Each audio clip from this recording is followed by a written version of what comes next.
5-6살쯤 된 여자아이가 인형가게에서 자기가 원하던 커다란 곰 인형을 사게 되었습니다.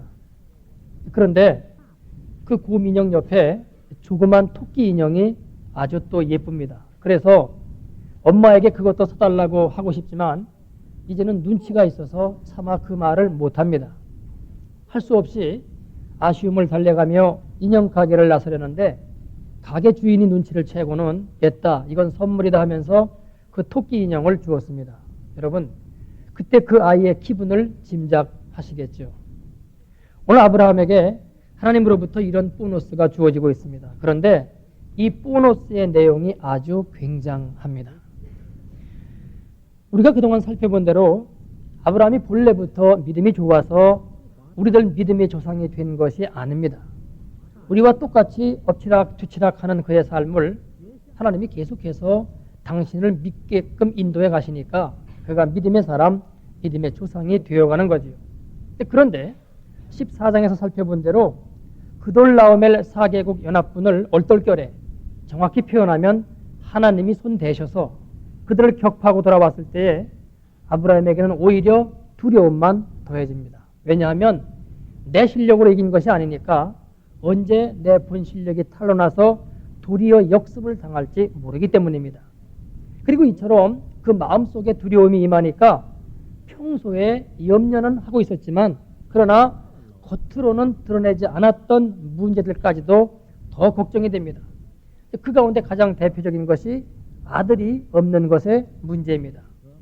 하나님은 아브라함에게 아들이 있을 것이라고 약속하셨습니다. 그런데 사라는 점점 더 늙어가는데 하나님의 그 약속은 말뿐이지 전혀 이루어질 기미가 보이지 않습니다. 그래서 도대체 하나님이 약속하셨던 그 아들은 어떻게 된 거냐는 불평 섞인 질문을 하는데 상대가 누구입니까? 하나님이시니까 감히 이렇게 직접 화법으로는 묻지 못하고 자신의 신실한 종의 이름을 들먹이면서 이 엘리에셀로 후사를 삼겠다고 은근슬쩍 이 문제를 제기합니다. 그때 하나님이 그를 그 문제에서 불러내시지요. 왜냐하면 문제 안에 갇혀 있으면 그 문제가 보이지 아니하니까요. 그래서 그를 불러내어 하늘의 별을 세게 하시면서 당신의 그 약속의 말씀을 다시금 확인시켜 주십니다. 하늘을 우러러 이 뭇별을 셀 수 있나 보라. 네 자손이 이와 같으리라. 이때 하나님의 은혜로 아브라함이 다시금 하나님의 이 말씀을 믿음으로 받아들입니다. 이것이 우리가 지난주까지 살펴보았던 내용입니다. 이제 그러면 문제가 해결된 것 같습니다. 그러나 아닙니다. 사실 아브라함에게는 자식이 없는 것의 문제 말고 또 하나의 문제가 있었습니다. 이것 역시 없는 것의 문제인데 그것은 땅이 없는 것의 문제입니다. 그런데 이 땅에 대해서도 역시 하나님이 일찍이 약속하셨습니다. 아브라함이 고향 땅을 떠나 마침내 가나안 땅에 도착하였을 때에 내가 이 땅을 네 자손에게 주리라고 하셨고, 조카 롯이 요단 온들을 택하여 떠났을 때에는 너는 눈을 들어 너 있는 곳에서 동서남북을 바라보라. 보이는 땅을 내가 너와 네 자손에게 주리니 영원히 이르리라. 이렇게 약속하셨습니다. 그런데 지금 아브라함은 자신의 가솔이 편안히 지낼 수 있는 땅이 한 평도 없습니다. 그돌라오멜 4개국 연합군을 무찌르고 돌아오니 그 땅의 주인인 소돔 왕이 아주 반갑게 환영합니다마는 가만히 눈치를 보니 그것도 아닙니다. 이 친구 이거 떠돌이인 줄 알고 그동안 무시하고 있었더니만 그게 아니네. 막강한 실력자네. 그래서 뭔가 보이지 아니하는 긴장이 생겨나기를 시작합니다. 그런데 지금 아브라함에게는 자신의 가솔들이 안전하고 편안하게 거할 땅이 절실한 시점입니다. 그래서 하나님께 이 땅의 문제에 대해서도 여쭙고 싶지만 차마 입이 떨어지질 않습니다. 왜냐하면 땅의 문제보다 더 어려웠던 문제, 더 절실한 문제였던 후사의 문제가 해결되었기 때문입니다. 이미 후사에 대한 하나님의 말씀을 믿기로 하였는데 그보다 못한 땅의 문제를 또 여쭙는 것은 뭔가 앞뒤가 안 맞는 것 같고 불신앙인 것처럼 보입니다. 그래서 입을 다물고 있습니다.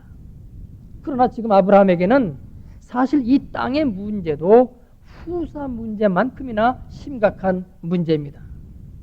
여러분, 지난 시간에 이어서 다시 한번 강조합니다. 참된 믿음은 절대 허울 좋은 거치로는 생겨나지를 않습니다. 솔직하게 믿어지지 않으면 불신앙의 자세가 아닌 진솔한 자세로 하나님께 나아가야 합니다. 그래서 물어야 되고 때로는 하나님의 말씀에 근거해서 항변하기도 하고 따지기도 해야 됩니다. 그래서는 야복강가에서 야곱처럼 하나님과의 1대1의 씨름을 해야 됩니다. 그러나 지금 아브라함은 이 질문을 한 번 더 하지 못하고 있습니다. 그런데 여러분, 하나님은 벌써 아브라함의 이 심정을 간파하시고는 이 질문에 대한 답을 당신 쪽에서 먼저 하십니다. 앞에서 말씀드린 대로 보너스이죠. 7절입니다. 또 그에게 이르시되 나는 이 땅을 네게 주어 업을 삼게 하려고 너를 갈대아 우르에서 이끌어낸 여호와로라.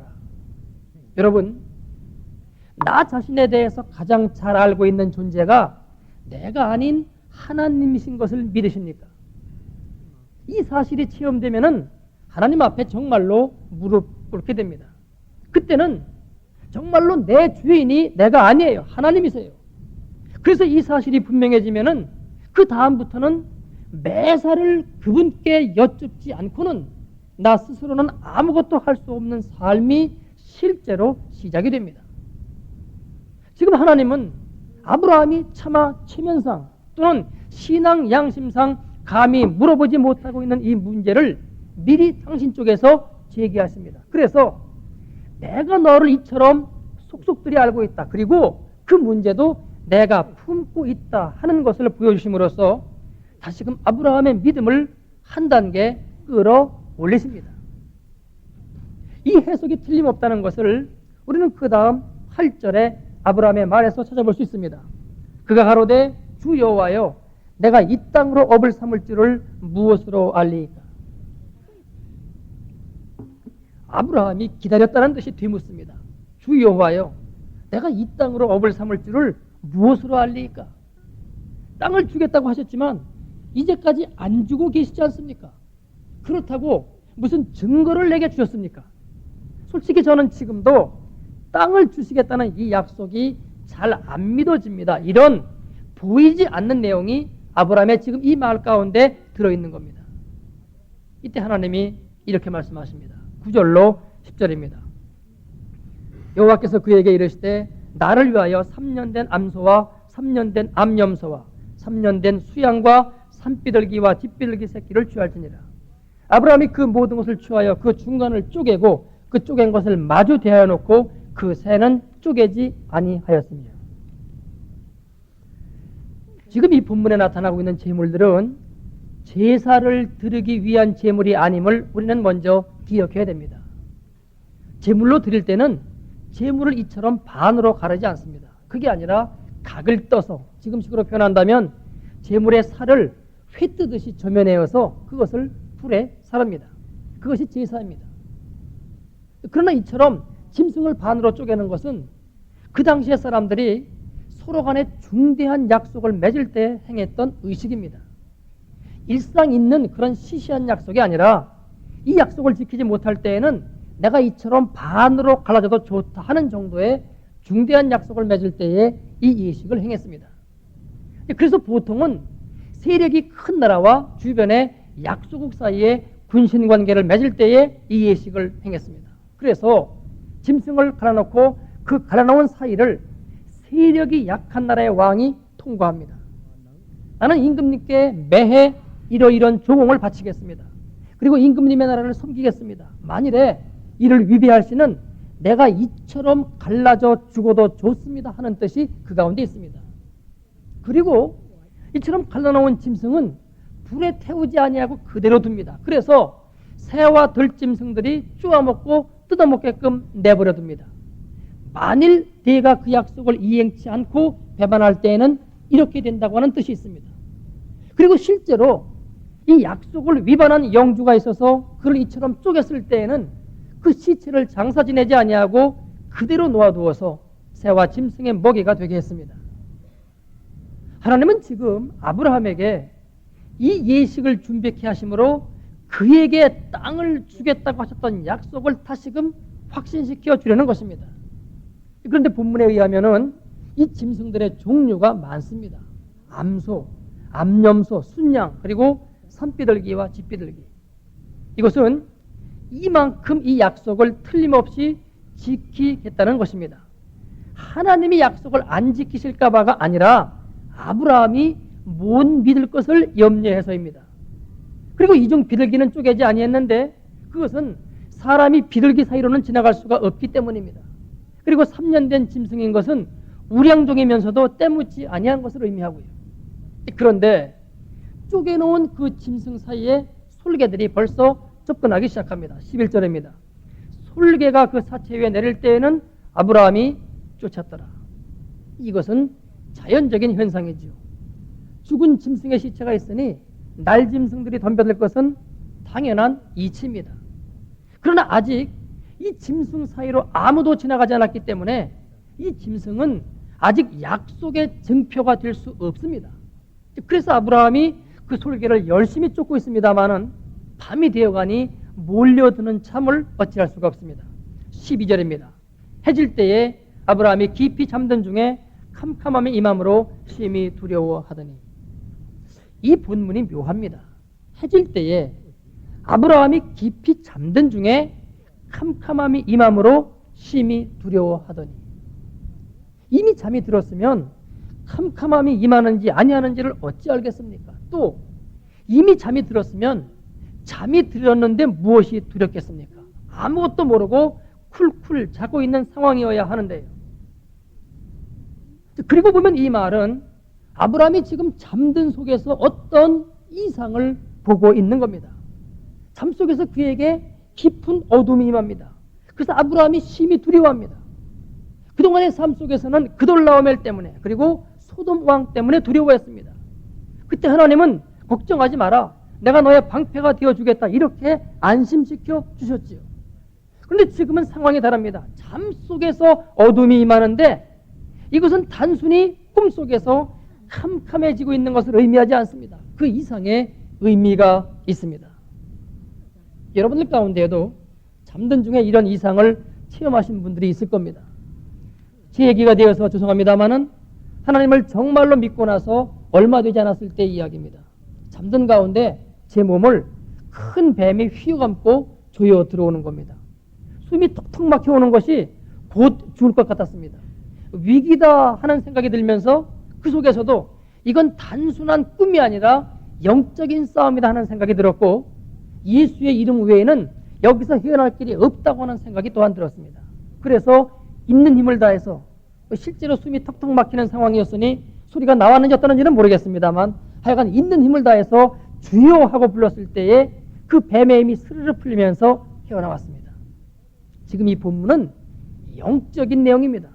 그래서 지금 악의 세력이 아브라함에게 임하고 있는 겁니다. 그러니까 깊이 잠든 중에도 두려움이 임하고 있는 거죠. 왜 지금 여기 악의 세력이 침투하고 있습니까? 하나님이 아브라함에게 어떤 약속을, 그래서 놀라운 은혜를 주시려 하기 때문입니다. 여러분, 하나님의 약속이 이루어지고자 하는 영적인 현장에는 반드시 악한 세력이 침투합니다. 그 말씀이 이루어지면 자신의 입지가 그만큼 좁아지기 때문이지요. 자신의 거처를 잃을 수도 있기 때문입니다. 지금 하나님이 아브라함에게 어떤 약속을, 그래서 놀라운 은혜를 베푸시고자 해서 이 짐승을 쪼개놓은 것이니 그 약속이 주어지기 전에 이를 회방하고 깨뜨리기 위해서 악한 세력이 지금 아브라함에게 침투하고 있는 겁니다. 그래서 아브라함이 잠든 가운데서도 두려움이 임하고 있는 겁니다. 그런데 역시 이때도 아브라함의 그 두려움 가운데 하나님이 임재하시어 말씀하십니다. 13절로 16절입니다. 여호와께서 아브라함에게 이르시되 너는 정령이 알라. 내 자손이 이방에서 객이 되어 그들을 섬기겠고 그들은 400년 동안 내 자손을 괴롭게 하리니 그 섬기는 나라를 내가 징치할지며 그 후에 내 자손의 큰 재물을 이끌고 나오리라. 너는 장수하다가 평안히 조상에게로 돌아가 장사될 것이요 내 자손은 4대 만에 이 땅으로 돌아오리니 이는 아모리 족속의 죄악이 아직 관영치 아니함이니라 하시더니. 하나님의 이 말씀 가운데에는 크게 두 가지의 내용이 들어있습니다. 한 가지는 하나님이 이미 약속하셨던 땅, 그것을 분명히 내게 준다. 그런데 그것은 400년 뒤에 이루어질 것이다 하는 겁니다. 또 한 가지는 왜 그럼 400년 뒤인가? 그것은 가나안 원주민인 아모리 족속의 죄악이 아직 가득 차지 않았기 때문이다 하는 겁니다. 이제 그래서 우리는 의문을 갖게 되는 거죠. 하나님, 주시려면 바로 주시지 왜 400년 뒤입니까? 아모리 족속의 죄악과 이스라엘 민족의 애굽에서의 종살이를 이렇게 불합리하게 연결시켜도 되는 겁니까? 400년간의 애굽에서의 이스라엘의 그 고통을 어떻게 설명하시렵니까? 이런 의문입니다. 그런데 이 의문을 믿음으로 받아들일 수 있는 것, 사실은 이것이 믿음입니다. 왜냐하면 로마서 8장 28절이 이렇게 말씀하고 있기 때문입니다. 우리가 알거니와 하나님을 사랑하는 자 곧 그 뜻대로 부르심을 입은 자들에게는 모든 것이 합력하여 선을 이루느니라. 여러분, 하나님이 아브라함에게 주마고 약속하신 땅이 100평, 1000평, 10,000평이 아닙니다. 하나님이 약속하신 그 땅의 넓이는 애굽 강으로부터 큰 강 유브라데까지라고 지금 18절은 말씀하고 있습니다. 그래서 엄청나게 넓은 땅입니다. 그런데 이 넓은 땅을 하나님이 지금 아브라함에게 주신다면 아브라함이 그 땅을 가나안 원주민들로부터 어떻게 쟁취하겠으며 또 쟁취하였다 한들 그 넓은 땅을 어떻게 관리하겠습니까? 고작 318명의 인원으로 말입니다. 그럼 조금씩 주면 되지요. 먼저 100평, 그 다음에 1000평, 인원이 더 많아지면 10,000평, 이런 식으로 말입니다. 그러나 여러분, 하나님이 지금 아브라함에게 주시고자 하는 것은 땅이 아닙니다. 땅은 하나의 빌미일 뿐 정작 하나님이 주시고자 하는 것은 따로 있습니다. 그것은 우리가 그동안 살펴왔듯이 하나님의 나라입니다.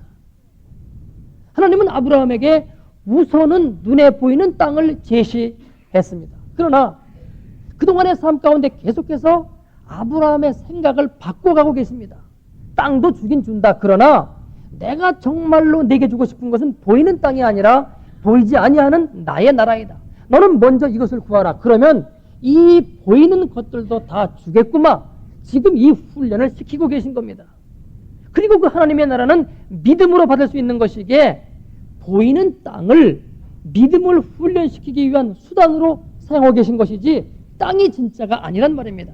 그러나 하나님이 원하시는 믿음의 수준에 들어가면 하나님의 나라와 함께 보이는 이 땅도 주십니다. 여러분, 우리의 신앙생활을 바로 하십시다. 부자 되고 이 땅에서 잘 되고 만사형통하고 이런 것이 우리의 신앙생활의 목표가 아닙니다. 그게 뭡니까? 여러분, 하나님 앞에 가서 그것을 내놓으시렵니까? 그런 것들이 하나님께 인정받을 수 있는 것들인가요? 하나님이 주인 되시는 하나님의 나라를 이 땅에 이루는 일, 바로 이것이 우리가 바라보고 나아가야 될 우리들 삶의 궁극적인 목표입니다. 지난 주간에 저는 총회교육부에서 주관하는 한 세미나에 참석하였습니다. 그 기간 내내 이 문제를 깊이 생각했습니다. 목회가 무언가? 하나님의 나라를 이 땅에 이루는 것이어야 하는데 이것을 이루지 못한다면 다른 모든 목회 영역, 목회 활동이 무슨 의미가 있겠는가? 그러므로 이것을 이루기 위한 어떤 특단의 조치가 필요하다, 이런 생각을 했습니다. 혹자는 오늘의 본문과 관련해서 이런 질문을 할 수가 있습니다. 아브라함을 통하여 하나님의 나라를 이루는 것이 하나님의 목표라면 그 믿음의 훈련을 가나안 땅에서 시키실 일이지 왜 애굽에 내려가서 애매하게 노예 생활 속의 고통 가운데 있게 하신단 말인가? 그러나 애매하지 않습니다. 여러분, 모든 사람이 다 죄인입니다. 많이 선하게 살든 적게 선하게 살든 악하게 살든 모두가 다 죄인입니다. 그리고 죄의 용서는 자신이 죄인인 줄 알아서 회개할 때입니다. 따라서 죄인인 줄 모르면 회개하지 않고 그렇게 되면 그는 구원받을 수가 없습니다. 하나님이 우리를 이유 없이 고난 가운데 놓아두실 수 있습니다.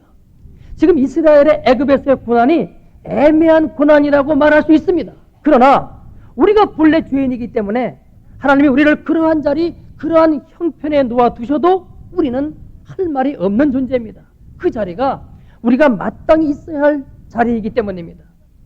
그런데 하나님이 우리를 그런 고난의 자리에 놓아두시는 이유가 무엇입니까? 네가 죄인인 줄 아는 겁니다.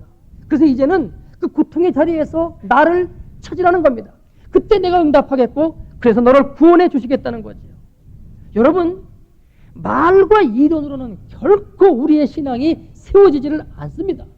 실제 내 삶 가운데 어떤 어려움과 고통이 내 피부에 와 닿을 때만이 우리는 하나님을 진실되게 부를 수 있습니다. 그러니 우리에게 주시는 고통과 이 고난은 하나님의 은혜이지요. 그것이 아니면 우리가 어떻게 진실된 마음으로 하나님을 부르겠습니까? 그래서 지금 하나님은 이스라엘을 애굽으로 내려보냈습니다. 또 한 가지, 하나님이 이스라엘 민족을 애굽으로 내려보내시어 가나안 원주민의 죄악과 부딪히지 않게 하고 있는 또 하나의 이유가 있습니다. 죄악과의 싸움은 먼저 자기 자신의 죄악과의 싸움이지 다른 사람의 죄악과의 싸움이 아니기 때문입니다. 우리가 이 부분을 얼마나 잘 혼동하는지 모릅니다.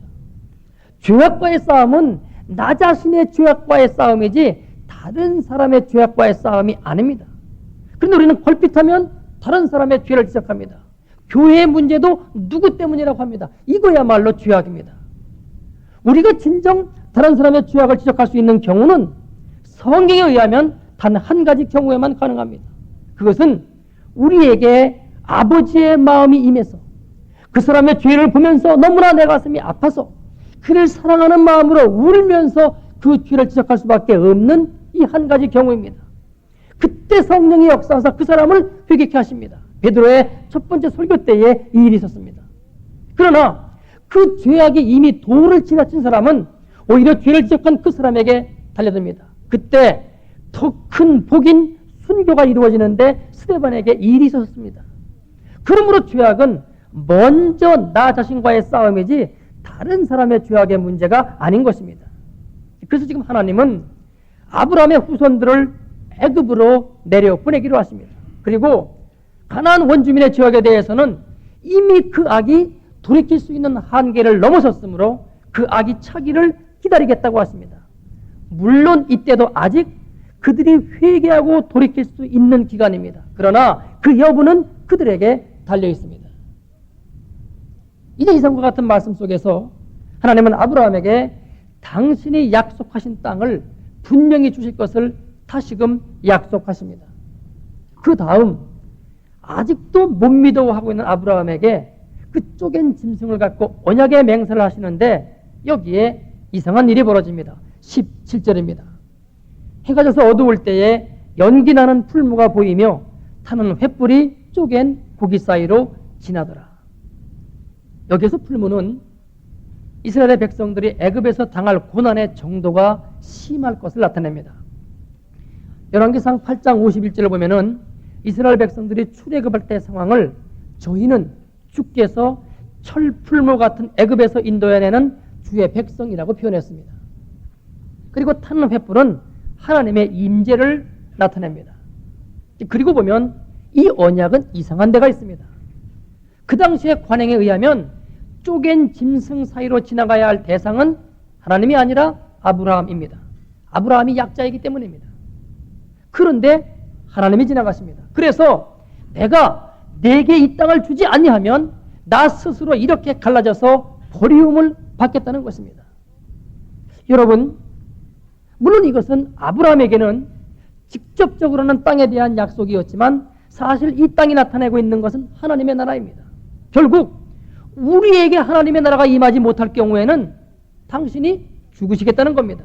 그러나 하나님의 나라를 이루지 못하는 책임이 누구에게 있습니까? 우리에게 있습니다. 그런데 그 책임을 누가 지겠다는 겁니까? 하나님이 지시겠다는 겁니다. 죽기까지 그 책임을 지시겠다는 겁니다. 어디 이런 약속이 있습니까? 이런 불공평한 언약이 어디에 있습니까? 한 가지 더 생각해 보실까요? 그래, 우리에게 하나님의 나라가 그렇게 순순히 이루어지던가요? 내가 정말 온 힘을 다하여 내 속의 죄악을 이겨서 내 안에 그리고 이 땅에 하나님이 주인 되시어 다스리시는 하나님의 나라를 과연 내가 그렇게 순순히 이룰 수 있을까요? 불가능한 겁니다.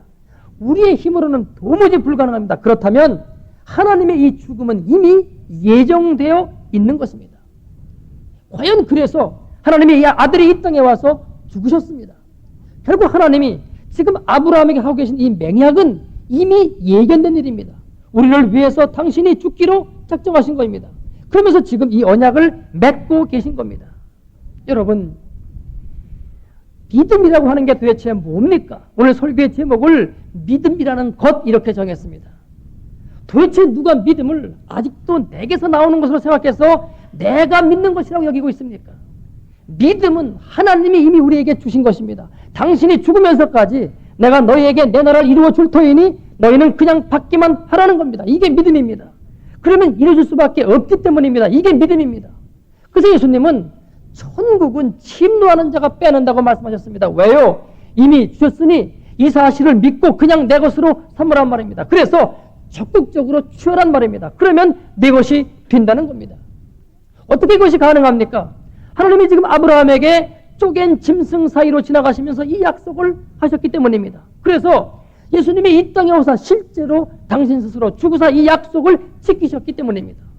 그러니까 마지막 18절로 28절은 말씀하고 있는 거죠. 그날에 여호와께서 아브라함으로 더불어 언약을 세워 가라사대 내가 이 땅을 애굽강에서부터 그 큰 강 유브라데까지 네 자손에게 주노니 곧 겐 족속과 그리스 족속과 간몬 족속과 헷 족속과 브리스 족속과 르바 족속과 아모리 족속과 가나안 족속과 기르가스 족속과 여부스 족속의 땅이니라 하셨더라. 하나님이 당신의 몸을 가르면서까지 지키겠다고 약속하셨으니 이 약속은 결국 이루어질 수밖에 없는 약속입니다. 하나님이 주인 되시는 하나님의 나라. 그래서 우리 속에 잃어버렸던 하나님의 형상이 회복되고, 그래서 하나님이 아담에게 주셨던 그 권세가 회복되며 그리스도의 장성한 분량에까지 자라며 성령 충만함을 받아 내가 아닌 주를 위해 즐겁게 헌신되어지는 삶이 과연 불가능할까요? 아니요, 가능합니다. 가능할 수밖에 없습니다. 영원한 생명 되시는 하나님이 당신의 죽으심으로 이 일을 이미 이루셨기 때문입니다.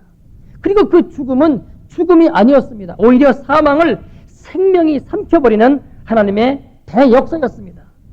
그래서 우리가 진정 믿을 때에 하나님의 나라가 지금 우리에게 임한다고 하는 겁니다. 내가 믿으면 하나님의 영광을 보리라.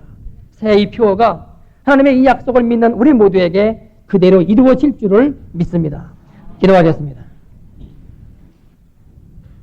아버지, 우리에게 믿음을 주시옵소서. 성경이 약속하고 있습니다. 그 믿음은 주님께서 이미 이루셨다고 말씀하고 있기 때문에 우리는 그냥 믿고 받기만 하면 된다고 말씀하고 있는데, 우리는 우리가 애쓰고 우리가 노력하고 우리가 믿음을 갖겠다고 내가 무엇을 하려고 하기 때문에 이 믿음을 갖지를 못하고 있습니다. 주여, 우리를 불쌍히 여기시고 긍휼히 여기사 우리에게 하나님의 허락하신 이 믿음을 받을 수 있는 능력을 허락하여 주옵소서. 그래서 이 믿음으로 하나님의 나라 볼 수 있도록 인도해 주옵시고 그날에 거할 수 있는 은총을 허락하여 주옵소서.